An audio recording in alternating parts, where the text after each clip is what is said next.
माढा शहरातील छत्रपती शिवाजी महाराज नगर भागातील परिसरात घर जागेच्या वादातून 2 गटांमध्ये जोरदार हाणामारी झाली असून परस्पर विरोधी माढा पोलिसात गुन्हे दाखल करण्यात आलेत। या घटनेत दोन्ही बाजूंनी एकमेकांवर मारहाण, धमक्या, दरोडा, छेडछाड आणि मालमत्तेची तोडफोड केल्याचे आरोप करण्यात आलेत।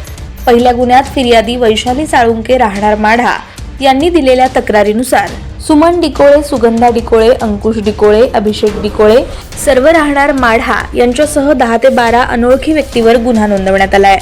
साळुंके यांनी दिलेल्या तक्रारीनुसार 5 एप्रिल 2026 रोजी सायंकाळी 6च्या सुमारास शिवाजीनगर येथील त्यांच्या घरी संशयित आरोपी श्रीमंत डिकोळे व इतर कुटुंबीय तसेच 8 ते 10 अनोळखी इसमांनी घरासमोर येऊन जातीवाचक शिवीगाळ करत धमक्या दिल्यात। दरवाजा तोडून घरात घुसून मुलगा सौरभ यास मारहाण करण्यात आली। तसेच नातेवाईक दिनेश व मुकेश साळुंके यांना लोखंडी रॉड व काठ्यांनी मारहाण करून जखमी केल्याचा आरोप आहे। या घटनेत सोन्याची चैन व अंगठी हिसकावून नेल्याचंही नमूद करण्यात आलंय। याशिवाय महिलांचा विनयभंग करण्याचा प्रयत्न करत मारहाण केल्याचा आरोप असून मेडिकल दुकानातील साहित्य व 2 दुचाकी फोडून सुमारे 1 लाख रुपयांचं नुकसान केल्याचं तक्रारीत म्हटलंय।